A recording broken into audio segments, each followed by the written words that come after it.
Before it was an iconic piano piece, it was a song using an experimental new style. But its innovative composition would come to define the changing musical style of the 20th century. This is the story of The Entertainer.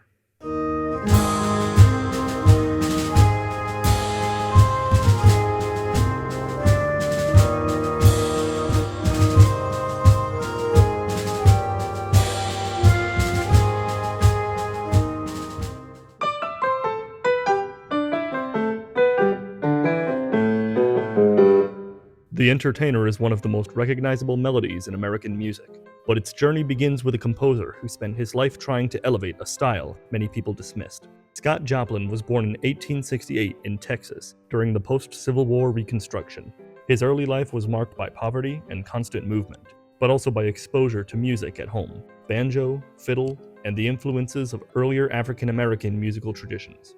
From a young age, Joplin's musical talent stood out. He learned piano through informal access to instruments and later studied with a German-born teacher who recognized his potential. As a teenager, he began working as a traveling musician, performing in saloons, dance halls, and touring ensembles across the American Midwest. Joplin was fully immersed in the world of ragtime. Ragtime was a bold new piano style built on syncopated rhythm, with the left hand playing an um-pa-pa rhythm and the right hand playing a syncopated melody. The name ragtime comes from its ragged timing, as the melody plays against the rhythm in unexpected ways. It was popular in nightlife venues and entertainment circuits, but it was often dismissed by critics as low-class or unserious music. Still, it was everywhere, and Joplin quickly became its defining figure. By the 1890s, his reputation was growing. Performances in cities like St. Louis and Chicago helped establish him as the leading ragtime pianist. In 1899, he wrote the Maple Leaf Rag, which became a breakthrough success, selling tens of thousands of copies and turning him into a nationally known composer.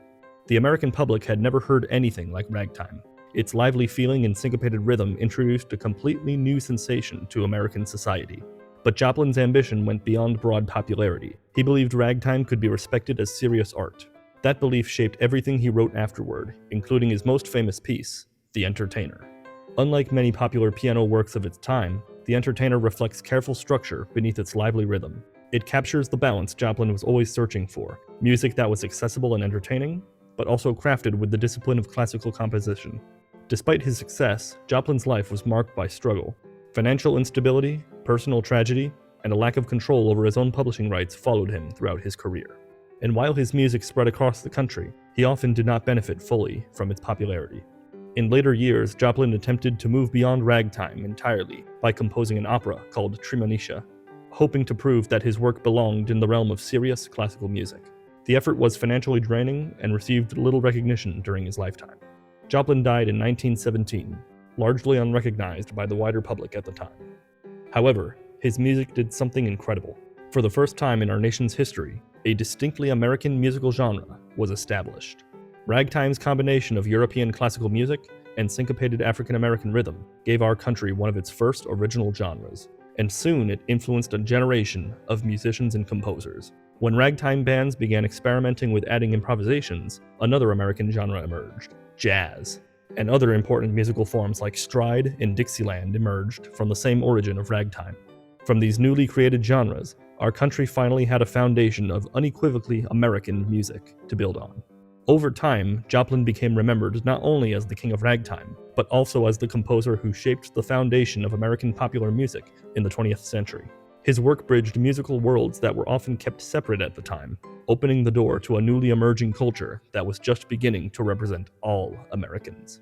The Entertainer, and ragtime as a whole, endures because it carries that balance of worlds within it: expression and precision, entertainment and seriousness, simplicity and depth. The story of The Entertainer is of a song that began in dance halls but ended up creating the foundation of 20th century popular music. But another new type of music emerged that would further define the American music tradition: the blues. And this genre would come from traditional African-American work songs and spirituals. One of the most enduring songs from this tradition is Rock Island Line.